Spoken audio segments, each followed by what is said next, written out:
जब कोई भी यमदूत अयोध्या में प्रवेश नहीं कर पाया तो इससे क्रोधित यमराज स्वयं अयोध्या की ओर चल दिए। पर जैसे ही वे अयोध्या के मुख्य द्वार पर पहुंचे, हनुमान जी ने उनका मार्ग रोक दिया और काफी कहासुनी के बाद भी जब हनुमान जी ने यमराज को अंदर नहीं जाने दिया तो यमराज ने क्रोधित होकर अपने भयानक यमदंड से हनुमान जी पर प्रहार कर दिया। पर वे शायद ये भूल गए, वे सिर्फ काल है और हनुमान जी महाकाल।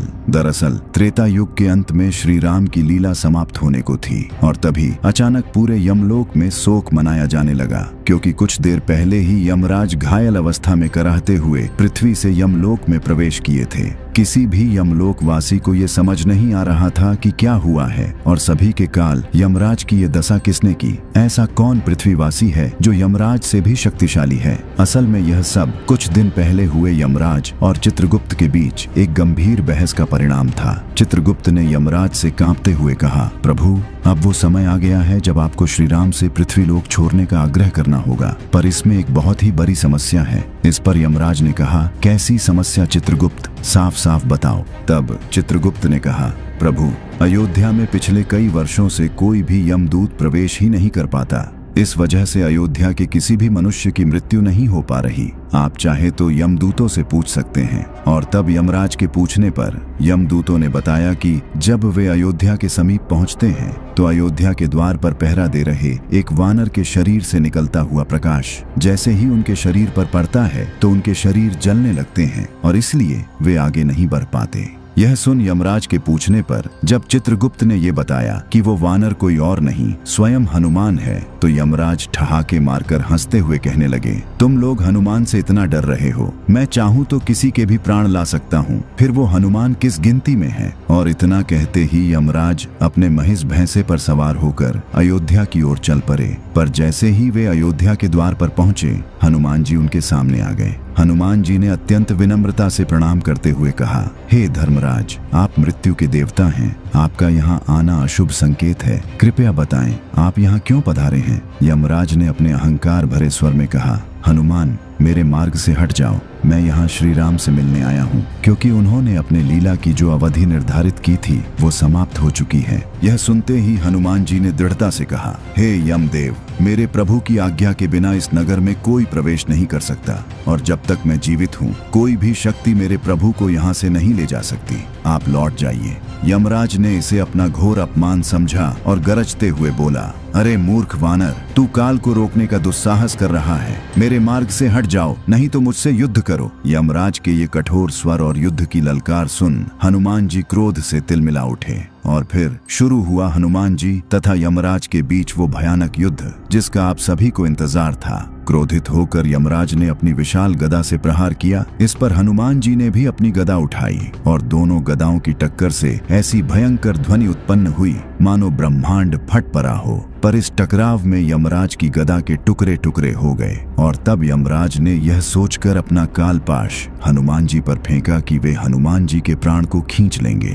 पर हनुमान जी ने उसे हवा में ही पकड़ा और अपने दोनों हाथों से ऐसा खींचा कि उसके टुकड़े टुकड़े हो गए। अपनी पराजय समीप देख यमराज क्रोध से तिलमिला उठे। उन्होंने अपना सबसे प्रलयंकारी अस्त्र यमदंड निकाला और गर्जना करते हुए हनुमान जी पर अमोघ यमदंड से प्रहार कर दिया। उस प्रलयंकारी यमदंड को अपनी ओर आता देख हनुमान जी का शांत और सौम्य मुखमंडल प्रलयंकारी तेज से धधक उठा। उन्होंने अपना रूप इतना विकराल कर लिया कि यमराज उनके सामने एक चींटी के समान लगने लगे और जैसे ही वह अमोघ यमदंड उन तक पहुंचा, हनुमान जी ने अपना विशाल मुख खोला और उस अमोघ यमदंड को ठीक वैसे ही निगल गए जैसे उन्होंने भगवान शिव का त्रिशूल निगला था। यह देख यमराज के होश उड़ गए और इसी समय क्रोधित हनुमान जी ने यमराज पर अपनी गदा से ऐसा प्रहार किया कि यमराज दर्द से कराहते हुए भागने लगे। उन्होंने युद्ध से पीछे हटना ही उचित समझा। यमलोक पहुंचकर भी यमराज कांप रहे थे। वे पराजित हो चुके थे और अब उनके मन में हनुमान जी को परास्त करने की तीव्र इच्छा ने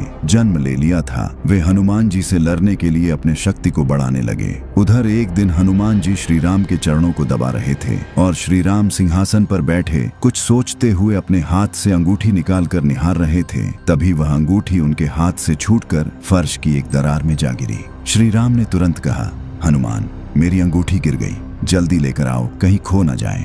हनुमान जी ने तुरंत अति सूक्ष्म रूप धारण किया और उस अंगूठी के पीछे तीव्र गति से उड़ चले। पर यह क्या, हनुमान जी अपनी पूरी गति से उड़ रहे थे पर वे अंगूठी को पकड़ ही नहीं पा रहे थे। उन्होंने पूरी पृथ्वी के कई चक्कर लगा दिए पर अंगूठी की गति और तीव्र होती गई। हनुमान जी पसीने पसीने हो गए। उनको समझ नहीं आ रहा था कि प्रभु की ये कैसी लीला है। इधर हनुमान जी अंगूठी के पीछे भाग रहे थे, उधर यमराज अयोध्या की ओर दोबारा प्रस्थान कर चुके थे। तभी हनुमान जी ने देखा वह अंगूठी सुमेरु पर्वत की एक कंदरा में जा गिरी। हनुमान जी तुरंत वहां पहुंचे पर गुफा के द्वार पर बैठे एक वानर ने उन्हें रोकते हुए कहा, कौन हो तुम?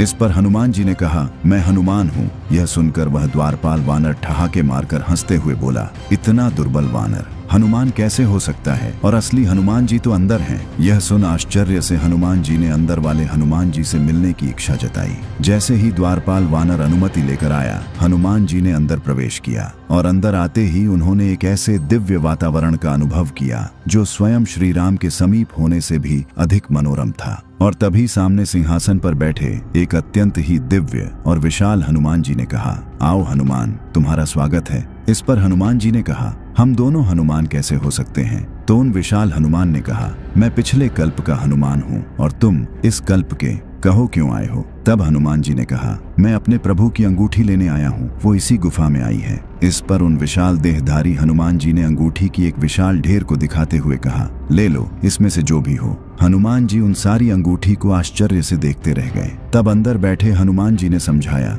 जब जब पृथ्वी पर श्री राम अवतार की लीला पूर्ण होती है, श्री राम अपने हनुमान को इसी तरह अंगूठी लेने भेजते हैं और यहाँ वो अंगूठी 1 से 2 हो जाती है। एक हनुमान लेकर चले जाते हैं, दूसरी यहीं रह जाती है और यह लो तुम्हारी ये अंगूठी। इधर हनुमान जी इस लीला में उलझे थे और उधर यमराज अपनी पूरी शक्ति से अयोध्या के द्वार पर पहुंचकर हनुमान जी को पुकारने लगे। और तभी वहां एक आकाशवाणी हुई, हे धर्मराज, श्री राम आपका इंतजार कर रहे हैं। आप हनुमान के आने के पहले ही उनके महल पहुंचे। यमराज ने अपना वेश बदला और तुरंत श्री राम के भवन में प्रवेश किया। श्री राम ने उन्हें बैठने को कहा। तब यमराज ने प्रणाम करते हुए कहा, प्रभु, हमारा आपका ये वार्तालाप अत्यंत ही गुप्त है, इसे कोई न सुन पाए, ऐसा उपाय करे और जो भी इसे सुने उसे मृत्युदंड दे दिया जाए।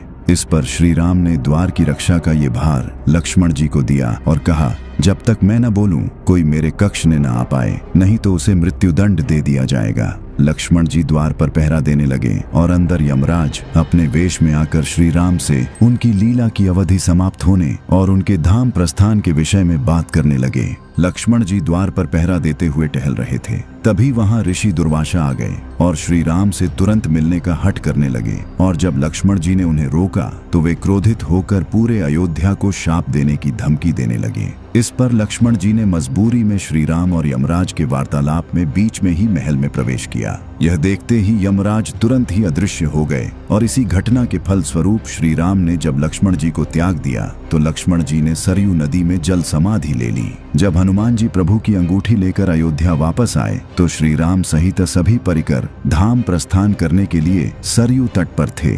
और जैसे ही हनुमान जी को सारी घटना का पता चला, उन्हें पहले तो यमराज पर क्रोध आया, पर बाद में इन सभी घटना को प्रभु की लीला का हिस्सा जान सब भूल गए। श्री राम ने हनुमान जी को कलयुग के अंत तक पृथ्वी पर रहने को कहा और इस प्रकार हनुमान जी तथा यमराज के बीच हुए इस संघर्ष का अंत हुआ। और इस वीडियो में देखिए कि जब रावण को पराजित करने के बाद बाली अहंकार से गरजता हुआ हनुमान जी को ललकारने लगा और सामने जाकर उनकी आधी शक्ति खींचने लगा। इस पर हनुमान जी ने अपना विकराल रूप लेकर ऐसा क्या किया कि बाली थर थर कांपता हुआ डरकर भागने लगा।